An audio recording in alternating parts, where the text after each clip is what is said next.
Cek. Halo sobat nih, gas lagi dah jawaban. Yuk langsung aja kita gaskan.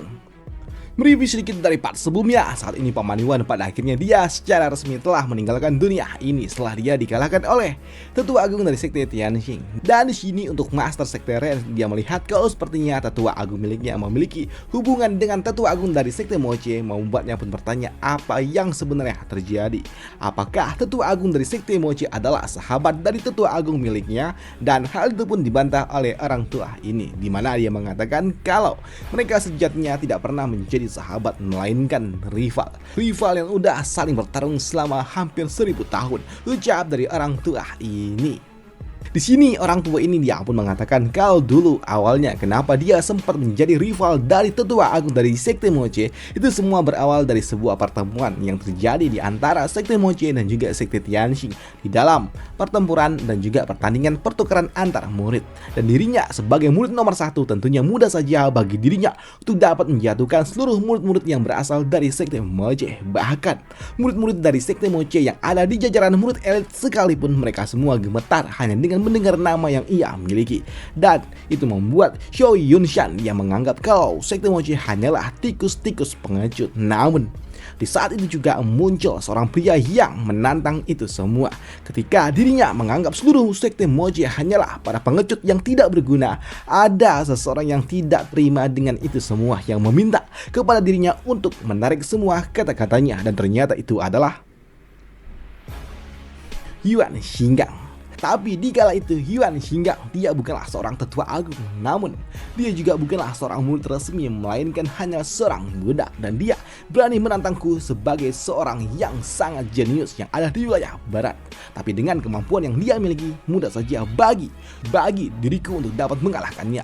Dan aku menganggap murid lemah, rendahan seperti itu berani menantangku itu adalah sesuatu yang tidak masuk akal. Dengan cukup mudah aku berhasil mengalahkannya. Tapi itu adalah awal mula masalah dimulai, ucap dari dirinya. Karena setelah hari itu, karena setiap 10 tahun, 20 tahun, atau di setiap 1 dekade dia selalu aja datang untuk terus menantangku tanpa pernah berhenti. Walaupun memang setiap pertandingannya dia selalu aja berhasil aku kalahkan. Dengan kemampuan yang dia miliki, dia gak bisa melakukan apapun. Tapi dia benar-benar adalah orang yang sangat-sangat keras kepala. Dia terus menantangku Walaupun memang setiap tantangan yang ia berikan, ia selalu aja berakhir dengan kekalahan. Tapi semua menjadi sebuah trigger besar ketika Yuan Xinggang dia mengatakan kalau dirinya akan terus bangkit dan dia akan membangkitkan sektenya, dan dia akan menjadi orang yang paling kuat dan dia akan terus menantangku, dan dia akan menjadi orang yang akan membawa Sekte Moche menantang langit. Dan dia memiliki sebuah tekad suatu hari nanti akan membuatku berlutut. Dan itu membuat diriku yang mendengarnya tertawa. Dan aku tahu batas dan juga bakat yang dia miliki adalah sesuatu yang tidak masuk akal, dan dia menjadikanku sebagai target untuk dapat terus memacu kekuatan yang ia miliki. Dan di kala itu aku menganggap seumur hidup pun yang ia miliki dia tidak akan mungkin dapat mencapainya. Tapi dia tetap orang yang keras kepala, dan dia terus menempel kepadaku dan terus perlahan-lahan mulai menggerogotiku hingga membuatku awalnya yang terus meremehkannya kini mulai perlahan-lahan juga mulai merasakan tekanan yang ia berikan, hingga membuatku merasa bakat yang sangat menyedihkan itu semakin lama semakin mendekatiku selangkah demi selangkah. Dan aku awalnya menolak itu semua, dan aku bahkan melontarkan kata-kata yang kejam dan mengatakan kalau dirinya adalah orang yang tidak berguna, yang tidak akan mungkin dapat menyentuh sehelai rambut yang aku miliki.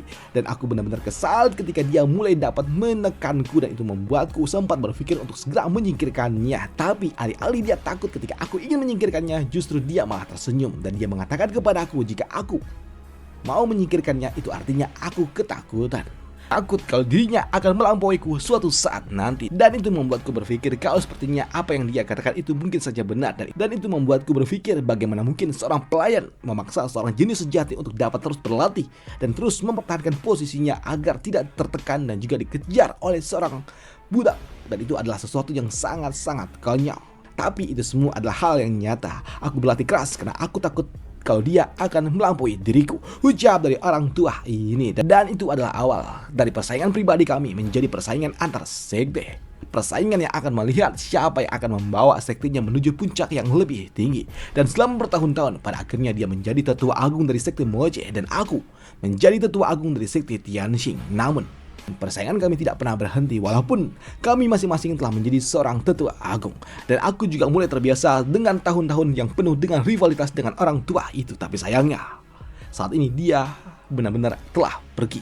Dan aku kini sepertinya akan mulai merasakan kehampaan dan juga kesepian. Dan mulai sekarang tidak ada lagi orang yang dapat menandingiku. Ucap dari orang tua ini yang membuat Master Sekte Ren yang mendengarnya dia gak menyangka kalau ternyata tetua agungnya memiliki rivalitas dengan tetua agung dari Sekte Moche. Dan tidak disangka kalau ternyata tetua agung dari Sekte Moche dia adalah sosok yang legendaris. Ucap dari orang tua ini. Dan hal itu pun tidak dibantah oleh Xiao Yunshan. Dan dia mengatakan kalau dia adalah orang yang sangat luar biasa, tapi sayangnya para penerusnya adalah orang-orang yang tidak berguna. Demi ketenaran dan juga keuntungan pribadi, mereka menghancurkan sekte mereka sendiri. Dan untuk Wu Yue, walaupun dia pintar sekalipun, tapi dia tetaplah orang yang kasar dan dia adalah orang yang tidak pantas menjadi seorang Master Sekte. Dan hal itu pun tidak dibantah oleh Master Sekte Ren. Dan dia mengatakan kalau itulah kenapa dirinya puas ketika Wu Yue yang menjadi Master Sektenya. Karena semakin tidak pantasnya orang itu menjadi Master Sekte, itu adalah hal yang sangat-sangat luar biasa. Ucap dari Master Sekte Ren. Dan hal itu pun tidak dibantah oleh orang tua ini, di mana dia mengatakan semakin tidak kompetennya Master Sekte lain, itu adalah hal yang semakin baik. Ucap dari orang tua ini. Dan di sini orang tua ini dia juga mengatakan walaupun saat ini Wu Yue telah kembali mendapatkan tahtanya, tapi tetap saja Wu Yue justru dia semakin tertekan. Karena ketika dia kembali duduk di singgasananya, justru malah tetua Sheila dan juga yang lainnya yang akan mengambil otoritasnya.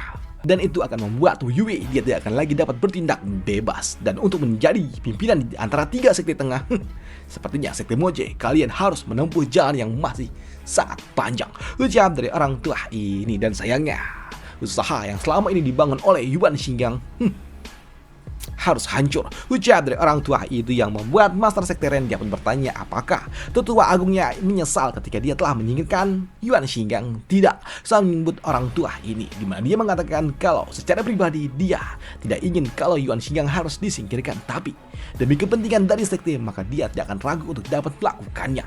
Karena dia yakin Yuan Xingyang pasti akan melakukan hal yang sama dengan apa yang ia lakukan. Ucap dari orang tua ini. Di sini orang tua ini dia juga mengatakan kalau sebelumnya dia mendengar apa yang diucapkan oleh Yuan Xingyang yang mengatakan kalau dia masih memiliki murid lainnya lagi dan dia ingin bertemu dengan muridnya itu. Sepertinya dia cukup menarik. Ucap dari orang tua itu. Tapi di sini untuk Master Sekte Ren dia mengatakan kalau sepertinya itu sulit untuk dapat dilakukan. Dan sepertinya murid yang dibicarakan itu adalah Zhao Fan. Dan dia adalah orang yang telah mendominasi di dalam turnamen naga ganda. Tapi sayangnya kesempatan untuk dapat bertemu dengan dirinya sepertinya sangat sulit. Ucap dari Ren Xiaoyun yang membuat orang tua ini dia pun bertanya apa maksud dari itu semua. Dan di sini orang tua ini dia mengatakan kalau informasi yang didapatkan dari Wu Yue mengatakan kalau sekte kebenaran Tiandi telah bergerak untuk dapat menghadapi Zhao Fan, yang membuat orang tua ini dia pun berpikir kalau sepertinya akan sangat sulit bagi Zhao Fan untuk dapat lolos ketika tiga sekte atas udah mulai turun tangan. Sungguh sangat disayangkan. Murid yang dia kagumi oleh orang tua itu pada akhirnya harus binasa, padahal aku ingin sekali bertemu dengan dirinya. Ucap dari orang tua itu. Sedangkan di sudut lainnya di area dari Sekte Moche juga ternyata ada beberapa orang yang terkapar di bawah sana, dan itu adalah Kuilang dan juga yang lainnya. Dan di sini Kuilang dia bertanya kepada Lu Xie yang ada di depannya, apakah kau telah menyerang kami? Ya, sambut dari Lu Xie. Di sini Lu Xie dia mengatakan kalau dia menggunakan trik-trik miliknya untuk dapat mengalahkan mereka semua. Jika tidak, bagaimana mungkin mereka semua kini lumpuh di bawah sana? Ucap dari Lu Xie.